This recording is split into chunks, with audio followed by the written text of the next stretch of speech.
Can you make money on YouTube still in 2025? It's been 1 year to the day since we uploaded our first video on YouTube. This is so much. Corey's gonna put together a printer. He doesn't know anything about 3D printers. Let's watch. Really, it was a leap year last year and we uploaded on February 29th, but that's close enough. So last year, Corey and I decided we were going to further explore our hobby of 3D printing by jumping into content creation. I honestly don't know what prompted it initially, but for some reason we decided we're going to do a YouTube channel and we began filming. So join me as we go over what it's been like after 1 year on YouTube. We're going to cover some of the technical aspects of content creation that we weren't aware of when we started, before we step back and take a look at the milestones that we've hit growing the channel in the past year. From there, I want to cover affiliate marketing and sponsorship just a little bit. And finally, I'm going to break down exactly how much money we made from ad revenue on our videos in the last 365 days. Like real numbers. You're going to know exactly how much we made. And then at the very end, we're going to wrap it up by discussing some of the biggest lessons that we've learned and some of the takeaways based on the things we discuss in the video, as well as some vital things you need to focus on if you want to start a channel in 2025. So if you want to grow your brand, grow your community, get into content creation this year, stick around, listen to what we have to say, maybe you'll find some value.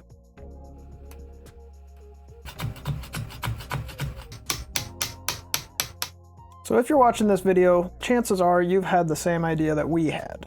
Hey, we should make YouTube videos. We're doing this thing and we see other people make YouTube videos. Maybe we should do that as well. Whether you're trying to get some sponsors, you've got a business that you're trying to promote, a brand that you want to push, or you're just trying to make a little bit of extra money, chances are you've thought about making a YouTube channel as well. We were also thinking about it, so we did it. And one of the first lessons that we learned came at us pretty quickly.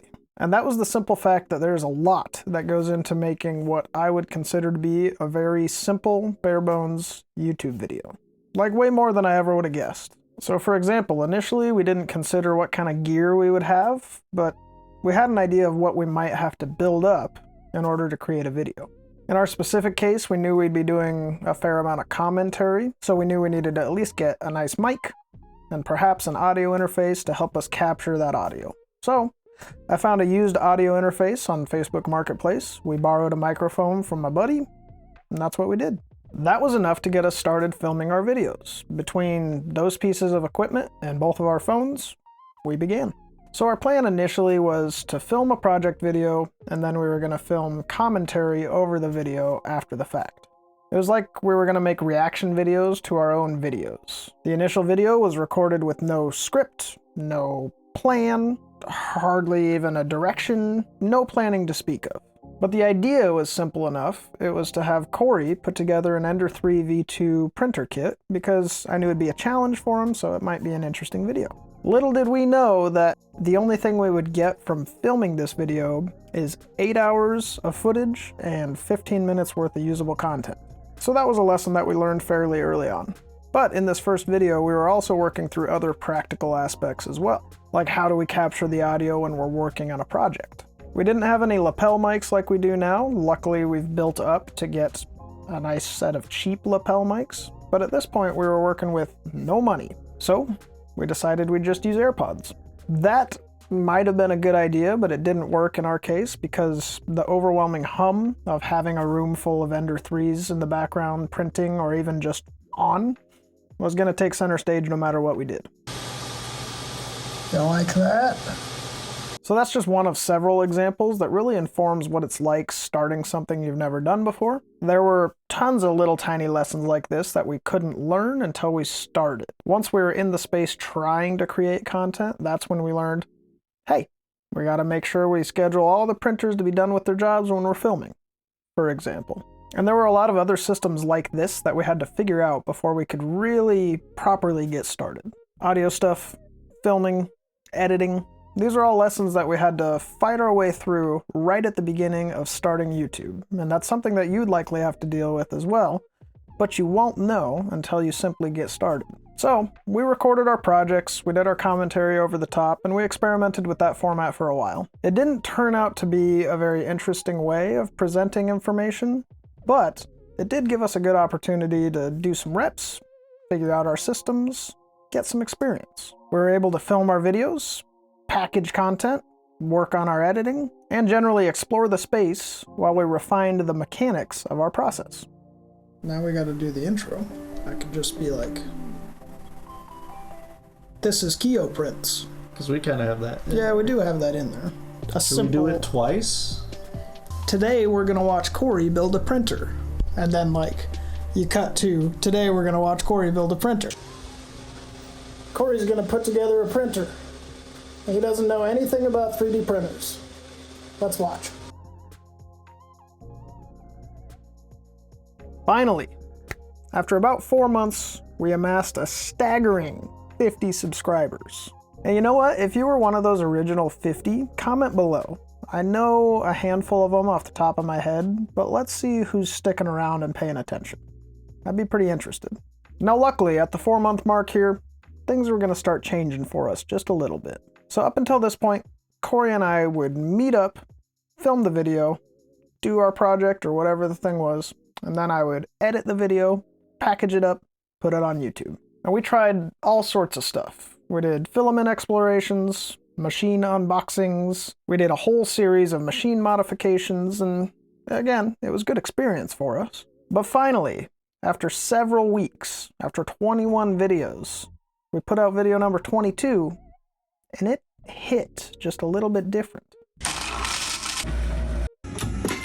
Apparently, this stuff prints hotter than PLA, costs about the same, and is a bunch tougher. Is PETG really any good? Let's find out.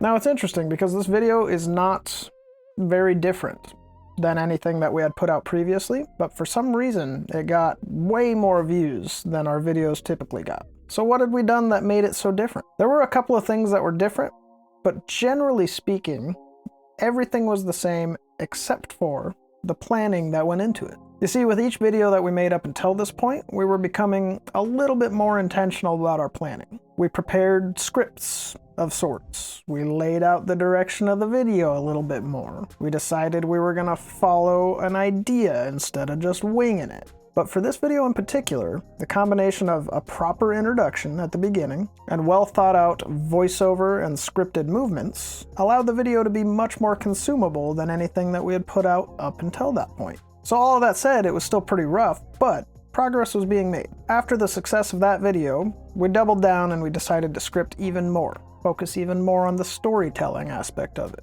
So much so, in fact, that I changed the entire structure to a narration-driven storytelling format. This made a huge difference, and of course things began to shift. From months 4 to 6, we grew from our 50 original subscribers to 350 subscribers. We continued to make videos that did well by our previous standards. We continued to make videos that did not do well by anyone's standards. We were constantly proving new ideas, tweaking the format slightly, and checking the data to see how you, the audience, was reacting. Finally, month 8 rolls around. October. We did it. We hit 1,000 subscribers. I'll touch on why that's important in a second, but I also want to cover, just briefly, another thing that happened around this time. You see, we had an addition to our very exclusive team around here. So when I say we, at this point I'm referring to Corey and I. Corey is my longest standing best friend. We've been through a lot of life together. We've experienced a lot of the same things at the same times. We've played in bands together. We've gone on trips together. We've run businesses together even before this one. But around this 1,000 subscriber mark, we met Paul. Okay, before we get started here, let's talk real quick. Talking. We're at Paul's house. Yep. Because Corey is unboxing this printer that is Corey's. Wait, what did you just say? At Paul's house. What did you? All right, Corey, unbox your printer. No. Let me tell you the truth. Let me share, okay? I've been waiting 2.5 months for this printer. I've had so many conversations with Creality about the $1,500 that I just randomly sent to them for no reason. And I finally got it. I'm very excited. And if Corey claims this printer, I will break him. Okay, let's do this. So I met Paul when he recognized me as a famous YouTuber about 6 months ago. He was the manager on duty at my kids' swim school, and he had been into 3D printing for about a year or so. After some talking, I introduced him to Corey, and the three of us began to hang out a little bit. It was clear that he fit in well with our now established dynamic, and Corey and I felt that the three of our ambitions aligned enough that he'd be a good addition to the team. So we brought him on board as a full-blown member of the Qidi Prints team. I say that as if any of us are getting paid. All the money that we make on this channel from any of the income streams we have gets reinvested directly back in the channel. We don't make enough money to pull it out. But I digress. With the team established, let's talk about 1,000 subscribers. So this was a big deal. Speaking about reinvesting money, we were finally a monetized channel. So monetization is a point where your channel gets big enough, becomes credible enough that you can monetize your videos. You can run ads on your videos. YouTube recognizes you and pays you for your videos. So just like that, after 8 months of filming, editing, trial and error, learning and relearning, we were making money. You like that? But how much money did we really make anyway? Multicolor printing has become way more accessible in the past couple of years. But how do you tell the slicer where to put all those colors? Let's take a look. Well, I plan to get into the very specifics of exactly how much we made off of ad revenue. But first I want to talk about something else. So affiliate marketing and sponsorship deals are two other revenue streams that are just huge in the world of digital content creation. Affiliate marketing is something that takes place when a creator or somebody has a product, they promote it, put a link in their description, and then you, the audience, click on that link and make a purchase. So me directing my traffic, causing you to make a purchase, that gets me a commission on that purchase. So in our case, if we have a printer or an accessory or a filament that we really like, we'll throw a link in the description. From there, you click on that link.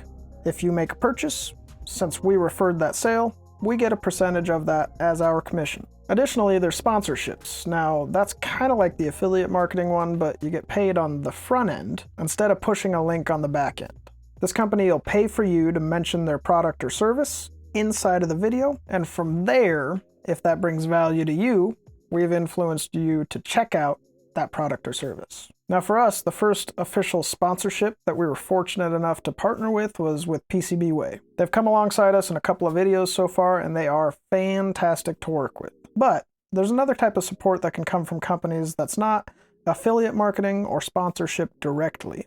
And that's the free stuff, baby! That's right. Sometimes companies reach out and they just send you stuff. Typically, they may have a list of things that they need in exchange for that free stuff they send you, like previewing the video before it goes live. The video needs to be a certain length. Pinning a comment with the product that you're talking about in the video. Release the video by this certain date. And any other number of things that they deem worthy if they're giving you this product. So in our case, this actually happened with two different companies that reached out to us at the exact same time. The first companies that ever decided to give us free stuff. So BigTree Tech sent us the Panda Touch, and we did a video on that one. They didn't really have deliverables. They were just like, I see that you have bamboo machines on your channel. Have this thing. You could benefit from it. Feature it in some videos if you like, because I'm sure other people could also benefit from it. This was awesome because I was already going to buy one of these. But at the same time, we also received an email from Algo Laser, and they sent us their DIY laser kit. They did have the deliverable that we needed to make a video and direct people towards their site to purchase one if they thought it was something that was valuable to them. We got sent a freaking laser beam, dude.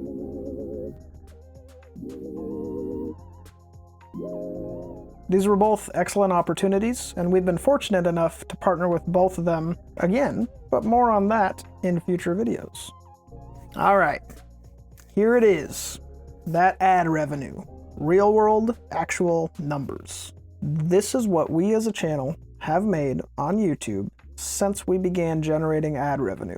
I don't plan to get into the nitty-gritty of what determines how much money you get from YouTube and from advertisers, but here's the simple version. When you upload a YouTube video, you can choose to run mid-roll ads. So these are ads in the middle of your video. The more ads you run, the more money you'll make, in theory.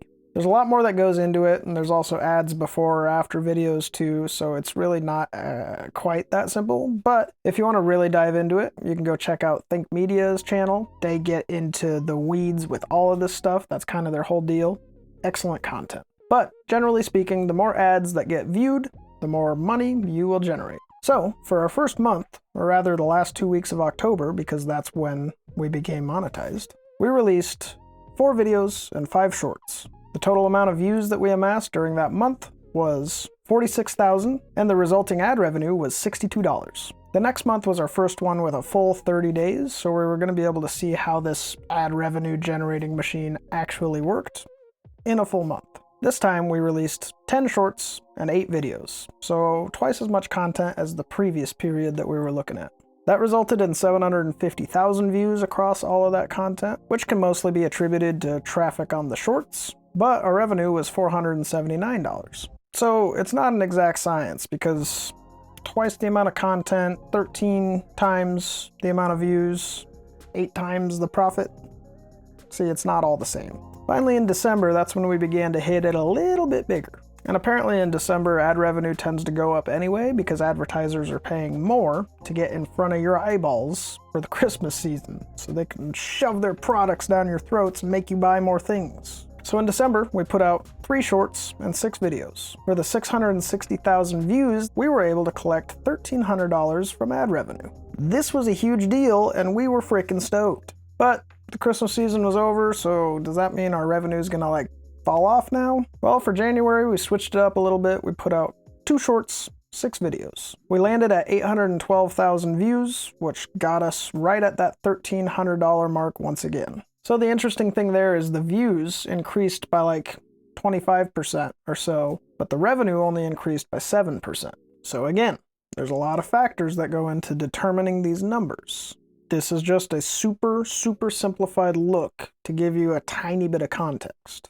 Ah yes, finally February, the month that we're in right now. As of writing this on the 26th of February, we're coming off a pretty slow month. We've gotten about 300,000 views across only 2 videos, no shorts.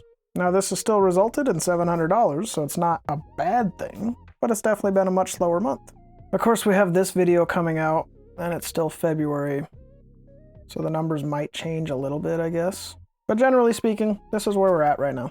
So there are some real numbers based on our small subset of data. So far, we've made $4 grand off of 2.7 million views or so, and we have no intentions of slowing down.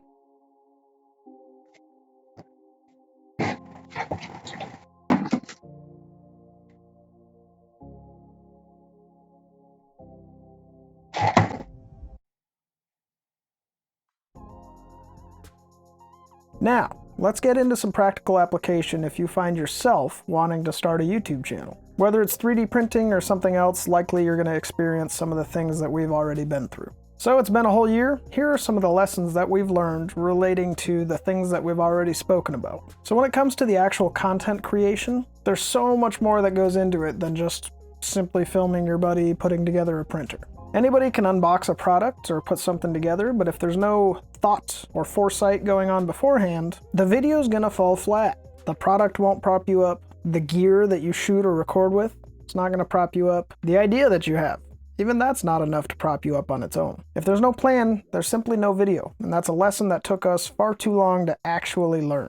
You can go back and watch for yourself. We still have those terrible videos up, and we're not going to take them down, because there were a lot of lessons that we learned from those terrible videos. Now, regarding our history, another huge lesson that we learned was actually pretty simple. It's the idea of failing often. And maybe this is something that you've heard before, the idea of failing frequently. So if you're failing often, that means you're getting to success sooner. Like in our case, we had to make 21 videos before we had that critical change in our format that allowed us to grow. And even from there, we had to continue failing to continue learning. And that still hasn't stopped to this day, but each level of success that we gain stands on top of so many steps of failure below it. However small or insignificant that success is, it's still success based on the lessons that we've learned from our failures. Now, when we're talking about the different revenue streams, this is something that's actually super tricky. Regardless of if it's affiliate related or sponsorship related, you've actually got to be like exceptionally careful. Like if a company provides a product that you don't really believe in, the single most foolish thing that you can do as a creator is promote that product as if you believe in it. Selling out your credibility for a short-term freebie is like super dumb, and ultimately it's going to get you nowhere. Promoting a company that you don't believe in for a quick sponsorship buck, that's going to get you nowhere as well. Directing your audience to a link that they can click to get you commissions for a product that sucks, that's going to get you nowhere as well. Now with that in mind, it's also important to recognize that with anything changing hands, money, products, sponsorship, like any of that stuff being exchanged, it's really difficult to remain unbiased. In fact, I'd say it's impossible to be unbiased if somebody's provided a product for you or giving you money.